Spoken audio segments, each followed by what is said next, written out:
ಕಿಚ್ಚ ಸುದೀಪ್ ನಟನೆಯ ಮಾರ್ಕ್ ಚಿತ್ರವು ಇದೇ ಡಿಸೆಂಬರ್ 25ರಂದು ಬಿಡುಗಡೆಯಾಗುತ್ತಿದೆ.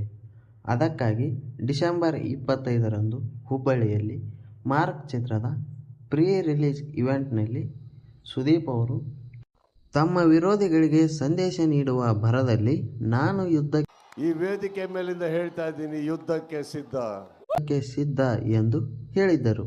ಆದರೆ ಸುದೀಪ್ ಅವರ ಈ ಮಾತು ಈಗ ಬೇರೆ ಆಯಾಮವನ್ನು ಪಡೆದುಕೊಂಡು ಫ್ಯಾನ್ಸ್ ವಾರ್ಗೆ ಕಾರಣವಾಗ್ತಿದೆಯಾ? ಕಿಚ್ಚ ಅವರು ದರ್ಶನ್ ಅಭಿಮಾನಿಗಳಿಗೆ ಈ ಮಾತು ಹೇಳಿದ್ದು ಎಂದು ದರ್ಶನ್ ಅಭಿಮಾನಿಗಳು ಕಿಚ್ಚ ವಿರುದ್ಧ ಮುಗಿಬಿದ್ದಿದ್ದಾರೆ. ಅಷ್ಟೇ ಅಲ್ಲದೆ ವಿಜಯಲಕ್ಷ್ಮಿ ದರ್ಶನ್ ಅವರೂ ಸಹ ಕಿಚ್ಚ ಅವರಿಗೆ ಟಾಂಗ್ ನೀಡಿದ್ದಾರೆ.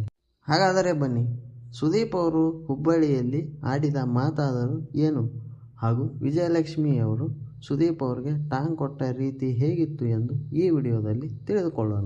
ಅಸಲಿಗೆ ಮೊದಲು ಕಿಚ್ಚ ಹೇಳಿದ್ದಾದರೂ ಏನು ಎಂದು ನೋಡುವುದಾದರೆ, ಡಿಸೆಂಬರ್ 20ರಂದು ಹುಬ್ಬಳ್ಳಿಯಲ್ಲಿ ಪ್ರೀ ರಿಲೀಸ್ ಇವೆಂಟ್ನಲ್ಲಿ ಸುದೀಪ್ ಅವರು ತಮ್ಮ ಅಭಿಮಾನಿಗಳನ್ನು ಕುರಿತು ಮಾತನಾಡುತ್ತಾ, ಸೈಲೆಂಟ್ ಆಗಿರೋದು ಒಳ್ಳೆಯದೋ ಕೆಟ್ಟದ್ದೋ ಗೊತ್ತಿಲ್ಲ, ಆದರೆ ನನ್ನ ಸ್ನೇಹಿತರು ಚೆನ್ನಾಗಿ ಇರಬೇಕು ಅಂತ ಬಾಯಿ ಮುಚ್ಚಿಕೊಂಡು ಇದ್ವಿ. ಹಾಗಂತ ನಮಗೆ ಬಾಯಿ ಇಲ್ಲ ಅಂತ ಅಲ್ಲ ಎಂದು ಕಿಚ್ಚ ಸುದೀಪ್ ಅವರು ಹೇಳಿದ್ದಾರೆ.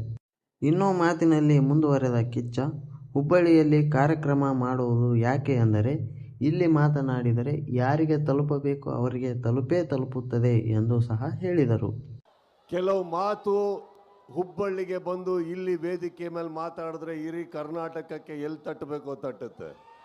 ಡಿಸೆಂಬರ್ 25ರಂದು ನಾನು ನಿಮ್ಮ ಮುಂದೆ ಬರ್ತಾ ಇದ್ದೀನಿ. ಹಾಗಾಗಿ ಕೆಲವೊಂದಿಷ್ಟು ಜನ ನನ್ನ ವಿರುದ್ಧ ಯುದ್ಧ ಮಾಡೋಕೆ ಹೊರಗಡೆ ರೆಡಿ ಆಗ್ತಾ ಇದ್ದಾರೆ. ಹಾಗಾಗಿ ನಾನು ಯುದ್ಧ ಮಾಡೋಕೆ ರೆಡಿ ಅಂತ ಕಿಚ್ಚ ಅವರು ಹೇಳಿದ್ದಾರೆ.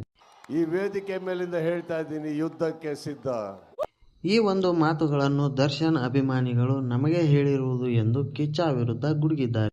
ಹಾಗೂ ಸೋಷಿಯಲ್ ಮೀಡಿಯಾದಲ್ಲಿ ಕಿಚ್ಚ ಸುದೀಪ್ ಅವರ ವಿಡಿಯೋಗಳಿಗೆ ಕಮೆಂಟ್ ಹಾಕುವುದು ಹಾಗೂ ಸುದೀಪ್ ಅವರು ಮಾತನಾಡಿರುವ ಕ್ಲಿಪ್ಗಳನ್ನು ಇಟ್ಟುಕೊಂಡು ಟ್ರೋಲ್ ಮಾಡಲು ಮುಂದಾಗಿದ್ದಾರೆ. ಈ ವಿಚಾರ ದರ್ಶನ್ ಪತ್ನಿ ವಿಜಯಲಕ್ಷ್ಮಿ ಅವರಿಗೂ ಸಹ ತಲುಪಿದೆ. ಇನ್ನು ಡೆವಿಲ್ ಚಿತ್ರ ಭರ್ಜರಿ ಪ್ರದರ್ಶನ ಹಿನ್ನೆಲೆ ದಾವಣಗೆರೆ ಗೀತಾಂಜಲಿ ಚಿತ್ರಮಂದಿರಕ್ಕೆ ಆಗಮಿಸಿದ್ದ ವಿಜಯಲಕ್ಷ್ಮಿ ಹಾಗೂ ರಚನಾ ರೈ ಅಭಿಮಾನಿಗಳ ಜೊತೆ ಮಾತುಕತೆ ನಡೆಸಿದ್ದಾರೆ. ಇನ್ನು ಅಭಿಮಾನಿಗಳು ವಿಜಯಲಕ್ಷ್ಮಿ ಬರುತ್ತಿದ್ದ ಹಾಗೆ ಡಿ ಬಾಸ್ ಎಂದು ಕೂಗಲು ಆರಂಭಿಸಿದರು.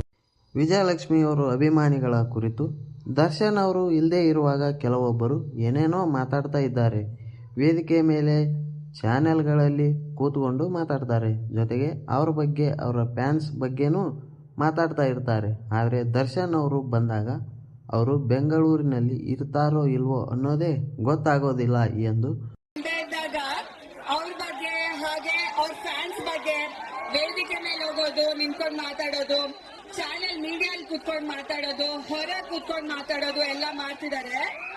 ಅದೇ ಜನಗಳು ದರ್ಶನ್ ಅವ್ರು ಇದ್ದಾಗ ಅವ್ರು ಬೆಂಗಳೂರಲ್ಲಿ ಇರ್ತಾರಾ ಇಲ್ವಾ ಅಂತಾನೆ ಗೊತ್ತಾಗಲ್ಲ, ಎಲ್ಲಿ ಮಾಯ ಆಗ್ತಾರೆ ಅಂತಾನೂ ಗೊತ್ತಾಗಲ್ಲ. ಸುದೀಪ್ ಅವರ ಮಾತಿಗೆ ವಿಜಯಲಕ್ಷ್ಮಿ ಅವರು ಟಕ್ಕರ್ ನೀಡಿದ್ದಾರೆ. ಹಾಗೆಯೇ ದರ್ಶನ್ ಇಲ್ಲದೆ ಇರುವಾಗ ಕಾಣಿಸಿಕೊಳ್ಳುವ ಇವರು ದರ್ಶನ್ ಇದ್ದಾಗ ಎಲ್ಲಿ ಇರ್ತಾರೋ ಏನೋ ಯಾರ ಕಣ್ಣಿಗೂ ಕಾಣೋದೇ ಇಲ್ಲ. ಹಾಗಾಗಿ ಅಭಿಮಾನಿಗಳು ಯಾವುದಕ್ಕೂ ಕೋಪ ಮಾಡ್ಕೋಬೇಡಿ, ಬೇಜಾರು ಮಾಡ್ಕೋಬೇಡಿ ಎಂದು ಕಿಚ್ಚ ಸುದೀಪ್ಗೆ ಪರೋಕ್ಷವಾಗಿ ದರ್ಶನ್ ವಿಜಯಲಕ್ಷ್ಮಿ ಟಕ್ಕರ್ ನೀಡಿದ್ದಾರೆ.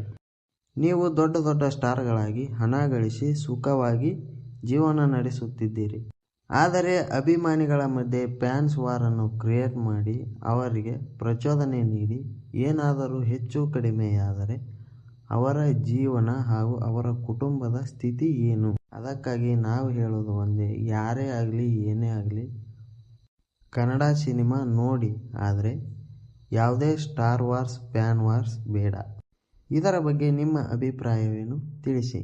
ಈ ವಿಡಿಯೋ ನಿಮಗೆ ಇಷ್ಟ ಆಗಿದ್ದರೆ ಈ ವಿಡಿಯೋಗೆ ಒಂದು ಲೈಕ್ ಮಾಡಿ ಹಾಗೂ ನಮ್ಮ ಚಾನಲನ್ನು ಸಬ್ಸ್ಕ್ರೈಬ್ ಮಾಡಿ. ಧನ್ಯವಾದಗಳು.